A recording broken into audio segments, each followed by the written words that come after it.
질문으로 풀어보는 리부트 시간입니다. 이제 선생님 코로나 이제 조금 우리가 지칠 때가 됐어요. 그렇지만 아직 끝나지 않았기 때문에 끝날 때까지 끝난 게 아니다 라는 마음으로 우리가 계속 이렇게 짚어봐야 돼요. 그래야지만 애프터 코로나가 되었을 때 내가 제대로 리셋되어서 그 사회와 친밀감 있게 만날 수 있을 거니까요. 그죠? 그래서 첫 번째 질문입니다. 나는 코로나를 어떤 마음으로 받아들였나요? 코로나를 우리가 어떤 마음으로 받아들였을까요? 왜? 짜증나. 빨리 없어졌으면 좋겠어. 이런 어떤 부정적인 어떤 마음이 많았어요? 아니면 이게 왜 생겼지? 무엇 때문일까? 그럼 나는 지금 뭘 해야 될까? 물음표의 마음으로 내가 받아들였을까요? 이것은 나에게 그리고 우리에게 주는 무슨 메시지가 있는 것일 거야. 그러면 여기에서 주는 코로나가 주는 메시지는 무엇일까? 자, 제가 세 가지를 예를 들었어요. 첫 번째, 코로나를 어떻게 받아들였는지 내 마음에서 짜증나. 왜 우리에게 이런 게 와서 나 여행도 가고 싶은데 아무것도 못하고 애들 학교도 못 가고 유치원도 못 가고 어린이집도 못 가고 이런 어떤 부정적인 감정으로 그동안 쭉 코로나를 만나셨는지. 두 번째, 뭐 때문에 이게 이렇게 지구 대재앙으로 우리에게 왔을까라는 물음표의 마음으로 받아들였는지, 아니면 무언가가 여기에서 우리가 알아차려야 될 무언가가 있어. 그게 뭘까? 그러면 나는 지금 이 시기에 어떻게 해야 될까? 어떻게 변화되어야 될까라는 어떤 긍정적인 행동 패턴으로 내가 받아들였는지. 부정, 물음, 긍정적인 행동 패턴. 이 세 가지 중에서 나는 어디에 속했는지 한번 잘 생각해 보세요. 두 번째 질문입니다. 나는 정말로 코로나 이후의 세상을 나의 삶으로 받아들였나? 이제는 이거는 어떻게 우리가 역행할 수 없어. 비포 코로나로 돌아갈 수 없어. 그러니까 코로나 이전의 시대로 돌아갈 수 없어. 이렇게 온전히 내가 이제는 이 변화된 세상에 나는 적극적으로 대응해서 나는 이렇게 그 변화된 세상과 만날 것이야. 마음으로 지금 나의 삶으로 받아들이고 있는지. 그러려면 아까 첫 번째 질문에서 어떤 마음이 준비되어 있어야 됐을까요? 물음표의 마음과 그러면 나는 뭘 해야 될까의 마음이 준비되어 있어야지만 이 두 번째 질문에 대해서 내가 긍정적인 대답을 하실 수 있겠죠. 자, 세 번째. 이 위기를 내 힘으로 반드시 해결하겠다고 진심을 다해 결심했나? 우리 엄마들이 가진 위기는 뭐였어요? 그거죠. 아이들이 일단 규칙적으로 아이들이 가야 될 공간을 가지 못했어요. 그리고 또 사회의 어떤 대면에 대한 불안의 마음이 되게 커져 버렸어요. 우리가 뭐 독감이 유행하고 뭔가 계절 어떤 유행병이 생길 때와 다르게 이거는 차원이 다른 거였잖아요. 그랬을 때 뭔가 이런 어떤 불안의 마음으로 마음이 더 가득해서 이렇게 있었는데, 이런 것들을 내가 진심으로 뭔가 해결하겠다고 진심을 다해서 결심했나? 그 결심이 있어야지만 어때요? 내가 코로나 이후 세상을 만났을 때 변화되어 있는 나를 만난다라는 거예요. 그 정말 내가 그것을 어떻게 바라보고 그리고 매일 나의 행동이 어떠했는지를 지금 내가 한번 되짚어 봐야지 2021년이 마무리되었을 시점에 어때요? 이제 가을쯤 되면 백신을 접종하고 어느 정도 완화된다라고 예측하고 있잖아요. 그랬을 때 그 사회와 그대로 만나서 더 성장하는 우리 아이, 내가 되어 있을 이 준비가 되었는지에 대한 마음 점검입니다. 어때요? 제가 이렇게 쭉 이야기를 했을 때 나는 어떤 위치에 내가 있었는지 한번 생각해 보세요. 그게 지금 우리가 이게 김미경의 리부트라는 책을 만나면서 내 마음을 점검해야 되는 포인트입니다. 그죠? 다 개인마다 다르시겠죠? 그래서 이 질문을 잘 되새기면서 내 다이어리에다가 이 3가지 질문을 메모해서 나의 대답을 한번 기록해 보세요. 이번 주에는. 아시겠죠? 자, 그래서 질문으로 풀어보는 리부트 시간이었습니다. 자, 2번째 책으로 풀어보는 리부트입니다. 오늘은요, 여기 페이지 48페이지에서 페이지 59페이지까지입니다.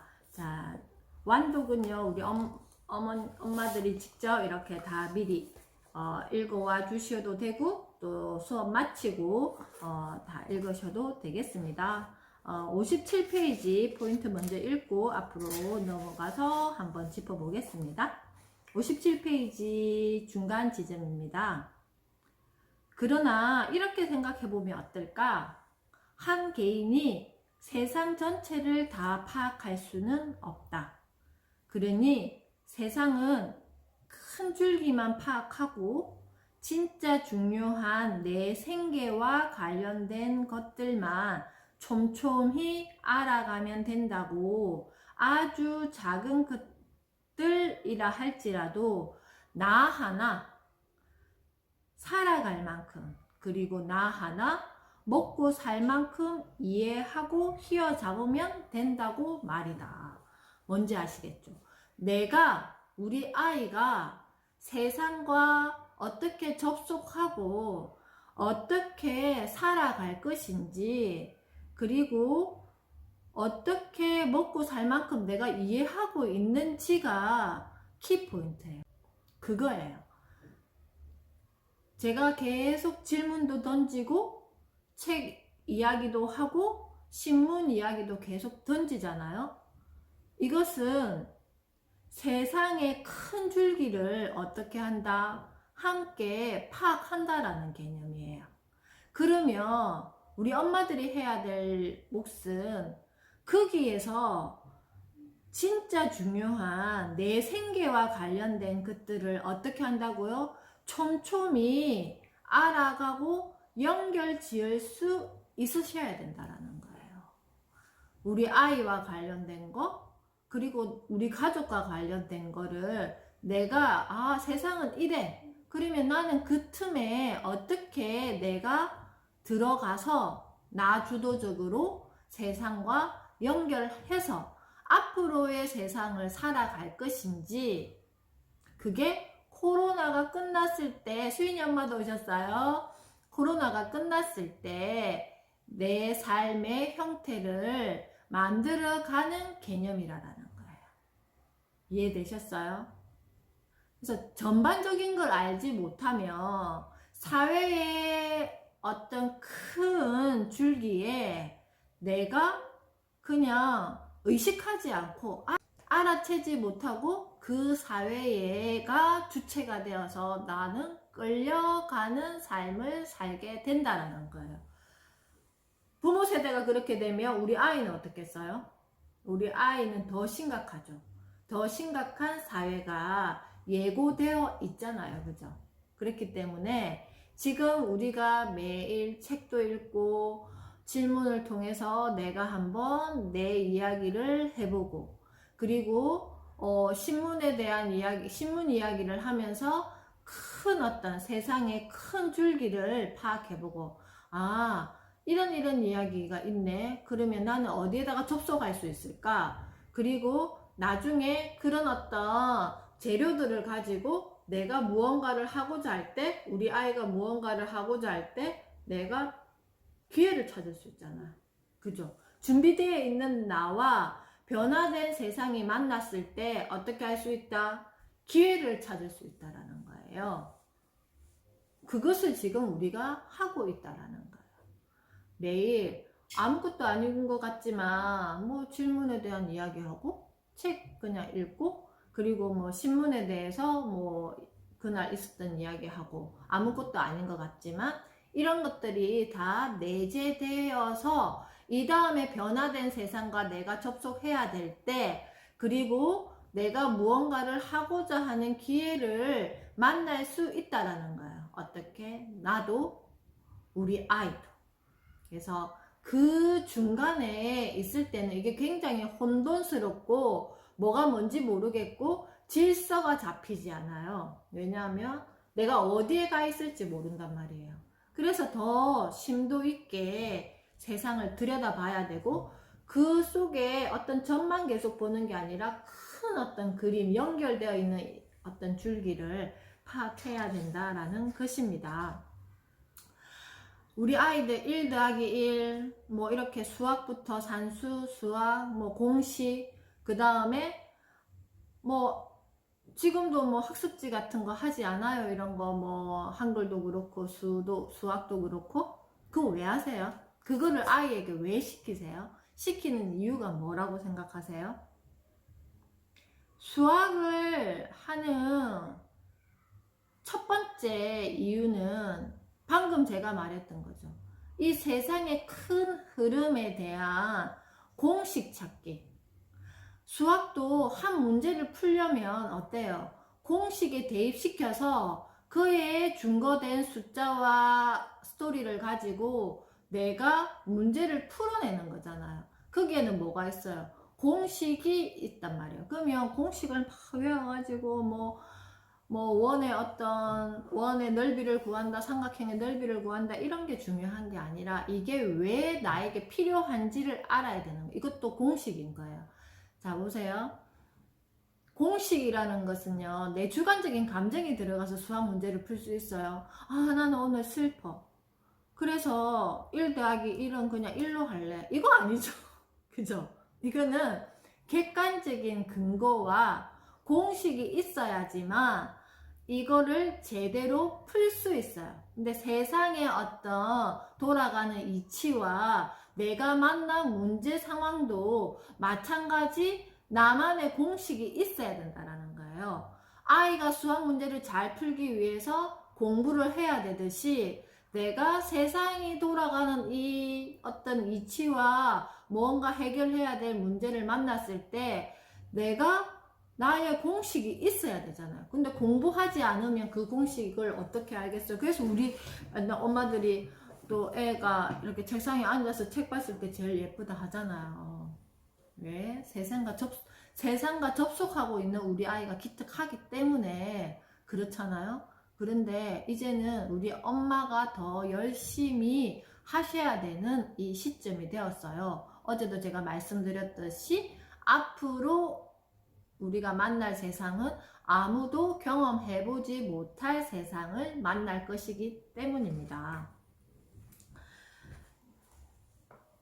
자, 48페이지에 보면요, 방금 제가 말씀드렸던 전반적인 내용이 있어요. 당신은 코로나를 마음으로 받아들였나? 아니면 정말 객관적으로 여기에 대한 것을 알아차리려고 내가 했나? 49페이지 위에 보면 도대체 이 똑똑하고 열정 넘치는 사람들에게 무슨 일이 벌어진 걸까? 쉽게 해답을 도출할 수 없는 이유는 바뀐 공식 때문이었다. 우리가 기존에 살아가던 공식들이 있었는데 코로나가 세상의 판을 자체를 아예 바꿔버렸더니 판이 바뀌니 어떻게 되었어요? 우리가 기존의 삶의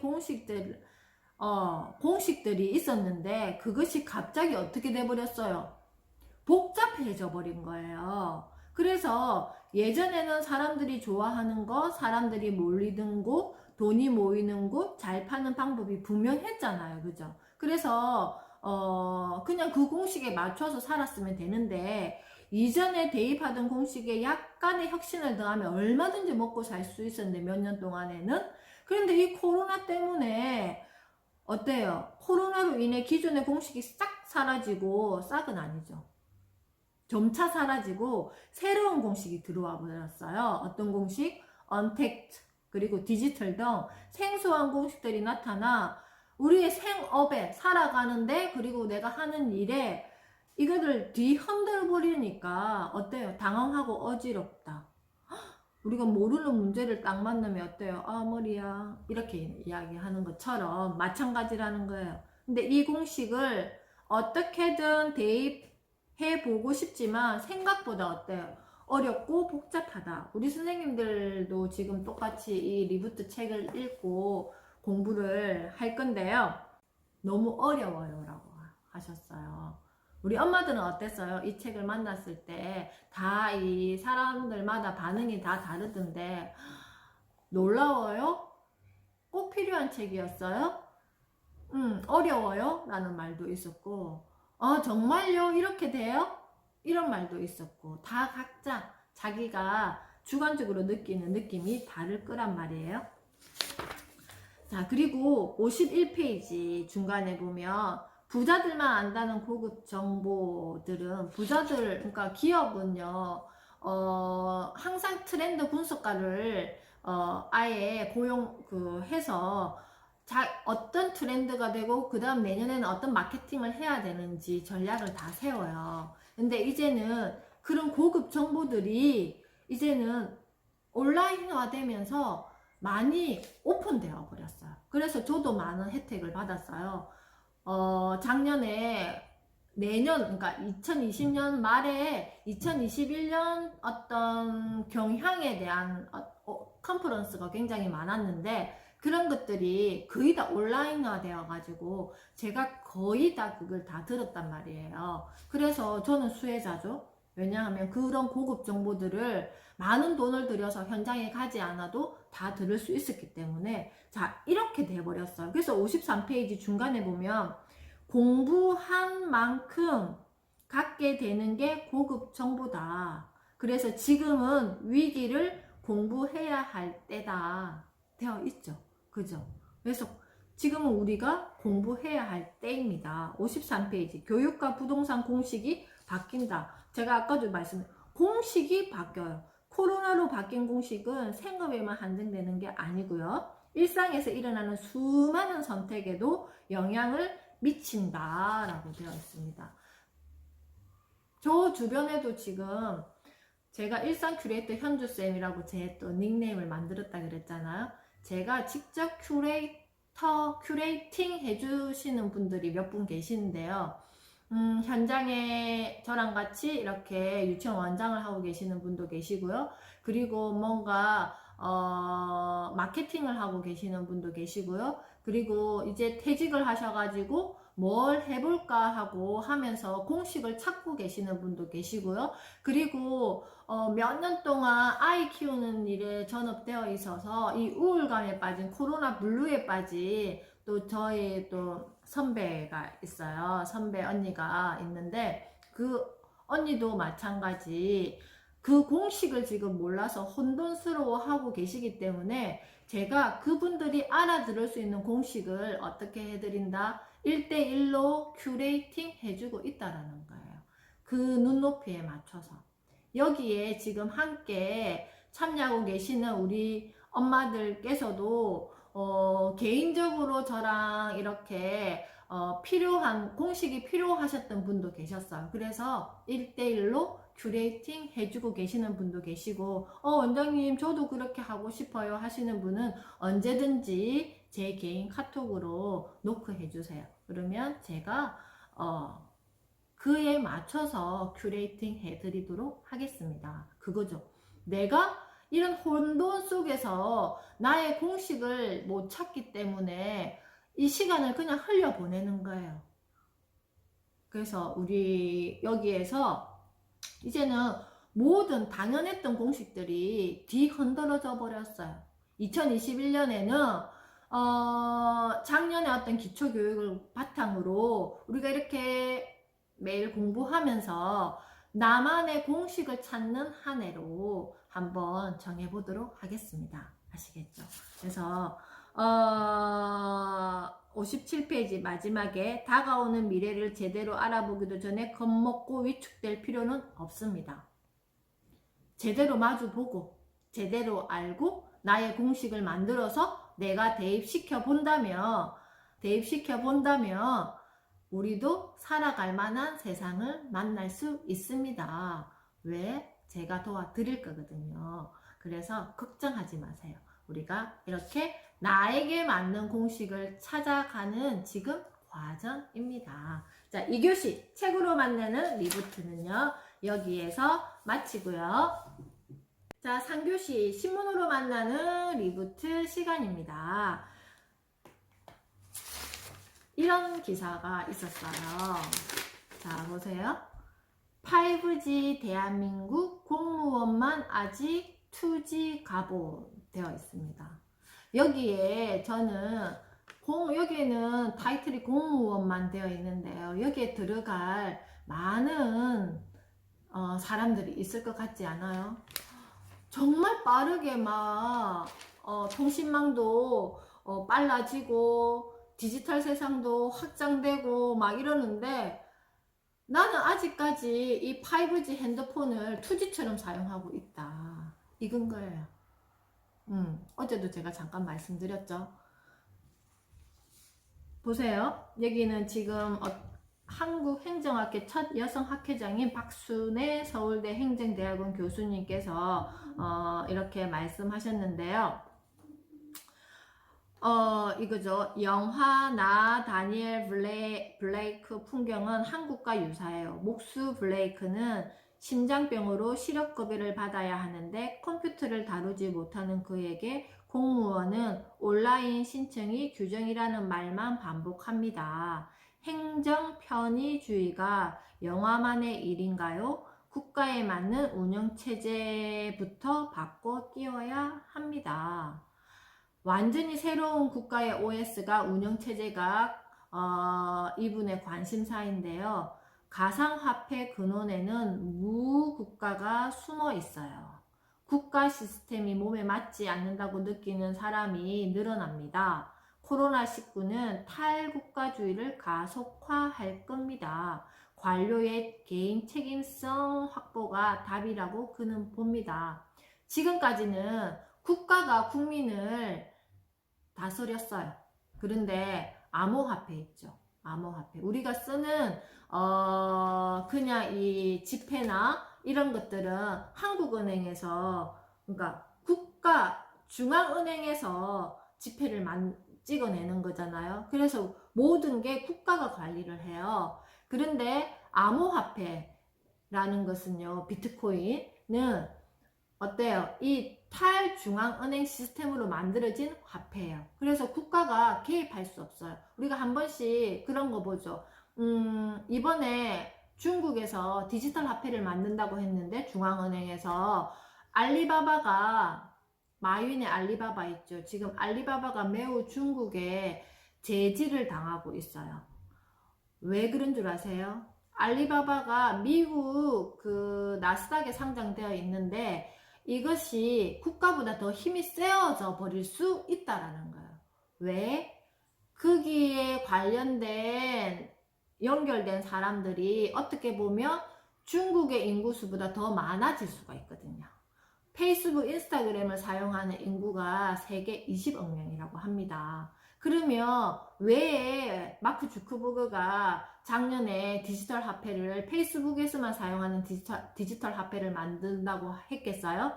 그 이유는 자기 그 플랫폼 제국에서 자기의 어떤 그 플랫폼 나라를 만들 수 있다라는 거예요. 앞으로는 그런 시대가 될 수도 있기 때문에 국가가 지금은 그것을 탁 하고 이렇게 뭔가 장악할 수 있어요. 근데 이게 눈에 보이지 않게 점점 커져 버리면 어떻게 되겠어요? 국가가 힘이 약해질 수가 있다라는 거예요. 근데 암호화폐가 이게 암호화폐가 어디에서 만들어진 거냐 하면요, 일본의 어떤 사람이 그걸 만든 건데, 그게 일본에는 암호화폐로 거래할 수 있는 오프라인 매장이 26만여 개라 합니다. 근데 올해 우리나라도 암호화폐를 공식적으로 사용할 수 있게 매장을 오픈한다고 했어요. 그러면 탈중앙은행에서 만든 이 화폐가 통용화된다라는 것은 국가 시스템으로부터 이제는 벗어나고 있다라는 거예요. 그럼 국가는 어떻게 되겠어요? 그에 대한 어떤 제약을 해야 되겠죠. 이런 우리가 모르는 많은 시스템들이 있는데, 그래서 통신망이나 데이터 뭐 디지털 세상이나 플랫폼은 이렇게 거대해지고 내가 모르는 세상으로 뻗어나가고 있는데, 나는 아직까지도 2G란 말이에요. 뭐 그냥 전화하고 이 5G 핸드폰을 쓰면서 전화하고 문자하고 사진 찍고 뭐 SNS 전송하고 뭐 SNS에 뭐 아는 뭐 지인들 뭐 커넥해서 이렇게 만나고, 그러면 어떻게 되겠어요? 유연하게 내가 주도해서 어떻게 할 수 없다. 세상과 만날 수 없다라는 거예요. 근데 공무원도 마찬가지겠죠. 우리가 5G 같은 사람도 민원이 될 수 있고, 2G의 어떤 갑옷을 입고 있는 사람도 민원인이 될 수 있는데, 그러면 공무원들도 그에 맞춤형으로 그 사람에게 알아들을 수 있는 말로 민원을 해결해야 된다라는 거예요. 자, 이거를 우리 엄마들에게 대입시켜 보겠습니다. 우리 엄마 아빠들에게. 아이들이 어제 그랬죠. 스마트 원주민이라 그랬잖아요. 그런데 나는 아직까지 2G야. 겨우 3G까지 됐어. 근데 우리 아이들은 5G, LTE를 넘어서 5G 이렇게 돼버렸단 말이에요. 그러면 이 아이들의 말하는 어떤 의미, 환경 이런 걸 알지 못하고 계속 내가 2G, 3G에 대한 어떤 환경에 대한 이야기만 얘한테 고집하고 있으면 이 애는 완전히 정말 미치고 팔짝 뛰는 거예요. 왜? 말이 안 통하기 때문에. 우리 엄마랑 우리 아빠랑 말이 안 통해. 이거는 내 세상에서 하는 언어와 맞지 않은 언어를 우리 엄마 아빠는 사용하니까 나는 더 이상 말하기 싫어 라고 돼버린다라는 거야. 왜? 무엇 때문에? 이유 아시겠죠? 내가 2G, 3G를 계속 고집하고 있기 때문에 아이들이 컨택하는 세상과 맞지 않다라는 거예요. 내가 적어도 5G를 사용한다면 5G에 맞는 나로 리셋되어 있어야 된다라는 거예요. 그거는 결국 내가 세상을 알아가는 공부, 그리고 나 스스로 그 공부를 통한 경험이 나를 그렇게 업그레이드 시켜준다라는 거예요. 저거는 뭐 내가 사용하는 거 아니야 라고 하고 있으면 안 된다라는, 모르면 그거를 배울 수 있는 곳을 찾아가서라든지 아니면 뭔가 연결해서 내가 뭐 예를 들어서 저도 그래요. 이렇게 신문을 보다 보면 모르는 단어들, 용어들 이런 것들이 있어요. 그러면 저는 그때그때 그것을 찾아봐요. 그리고 일석이조의 효과를 누리는 게 특이점에 대한 것을 그때 어저께 제 커저 와일이 2005년에 특이점은 온다라고 이 책을 발간해서 그거를 제가 그 당시에 신문으로 봤을 때 특이점이 뭔지를 모르겠네. 특이점이 뭐 이게 한 번도 들어본 말이 아니었어요. 그래서 제가 그거를 영어 사전으로도 찾고 그 의미를 알기 위해서 굉장히 노력했었어요. 그랬더니 지금 이 어제 신문에 그제 신문에도 이런 말이 계속 나왔을 때 이제 알아차리는 거예요. 왜냐면 그 이전에 제가 그거 예전에 이제 NI 칼럼을 한 1년 넘게 제가 엄마들한테 배부했을 때가 있었단 말이에요. 그때 그 기사가 아마 있었을 거예요. 그리고 제가 교육 설명회 할 때 그 연도별로 이렇게 쫙 적어서 이 지점에서는 이런 게 오고 2025년은 이렇고 뭐 2045년은 이렇습니다 라고 제가 그때 교육 설명회 때 설명드렸어요. 그 자료가 있어요. 그래서 그때 알아차리고 공부했기 때문에 이게 뭔지 빨리 알게 된다라는 거예요. 그래서 우리 엄마들이 이제 왜 공부가 필요하고 세상과 어떻게 접속해야 되는지 조금은 이제 이해하셨을 거라고 생각됩니다. 아시겠죠? 그리고 백신에 대한 이야기를 잠시 드리도록 하겠습니다. 지금 아스트라제네카 백신이 2월, 3월에 1,000만 명 분이 들어온다고 합니다. 그러면 2월, 3월에 들어오는 아스트라제네카 백신은 접종 대상이 고위험 의료기관, 요양병원, 생활노인들을 위주로 이렇게 먼저 접종을 한다고 합니다. 제가 저번에 백신에 대한 설명해드렸죠. 아스트라제네카는요, 우리가 기존에 만들어지는 백신 같이 그 항원을 가지고 약하게 만들어서 그 항원을 이렇게 주입하는 개념이라고 생각하시면 돼요. 그래서 이거는 보관이라든지 이런 게 지금 기존의 백신, 독감 백신과 비슷하게 보관하고 가격도 화이자나 모더나 백신보다 훨씬 더 싸요. 저렴해요. 그리고 2분기에는요, 얀센, 모더나, 노바 백신이 600만 명, 2천만 명, 1,000만 명 분이 들어올 예정이라고 합니다. 그렇게 2분기에 들어왔을 때는 경찰, 소방공무원, 군인, 고위험군, 만성질환자, 자, 우리가 여기 해당됩니까? 그러면 우리가 상반기까지는 백신을 맞을 수 없다라는 결론이 되겠죠? 자, 3분기에는요, 화이자 백신이 2천만 명분이 들어온다고 합니다. 그런데 3분기 때는 19세에서 49세 건강한 성인이 대상이라고 합니다. 그러면 나는 가을쯤 돼야지만 백신을 접종할 수 있겠구나. 근데 3분기라고 했는데 여기에 1월 12일 신문에 보면 11월이라고 이렇게 되어 있어요. 그러니까 우리가 1월부터 10월까지는 백신 접종 대상자가 아니다. 그런데 1분기 때, 1분기 때는 백신은 어떤 종류의 백신이고, 화이자나 모더나는요, 메신저 RNA에서 RNA를 유도하는, 이렇게 한 번도 만들어 보지 않았던 새로운 형태의 백신이라 그랬잖아요. 그래서 이거는 보관도 영하 70도, 그리고 가격도 아스트라제네카에 보다 훨씬 더 비싼 백신입니다. 그런데 여기 보니까 화이자는 공공센터에서 접종하고 아스트라는 민간병원에서 접종한다라고 되어 있어서 국민들은 좋은 백신을 맞으려고, 지금 화이자나 모더나가 한 번도 만들어 놓은 백신의 형태는 아니지만 일단 우리가 좀 비싸면 좋아하잖아요. 비싸면 뭐가 달라도 다르겠지 하기 때문에 화이자나 모더나를 맞고 싶어 하는 이 또 심리가 발동하겠죠. 그래서 국민들 좋은 백신 맞으려고 민간 위탁기관 기피할 우려도 있다. 왜냐하면 화이자는 공공센터에서 접종하고 아스트라제네카는 민간 병원에서 접종할 수 있게 할 것이다. 이런 내용들이 있습니다. 그래서 백신과 관련된 기사들을 좀 유념해서 한번 보세요. 왜냐하면 그때그때 또 이렇게 계약했지만 또 달라질 수 있기 때문에 우리 아이가 백신을 맞을 시점, 그리고 우리 가족이 백신을 맞을 시점, 우리 가족, 나 중심으로 이런 기사를 검색해 보는 게 중요하지 않겠어요? 그래서 우리가 이제는 신문 기사를 이렇게 접할 때 보는 관점을 좀 다르게 하셨으면 좋겠어요. 그래서 나는 어떻게 할 건데, 어떤 관점으로 기사를 봤을 때 그 다음에 내가 할 행동이 나오잖아요. 그죠? 그래서 그렇게 이래 하는가 보네.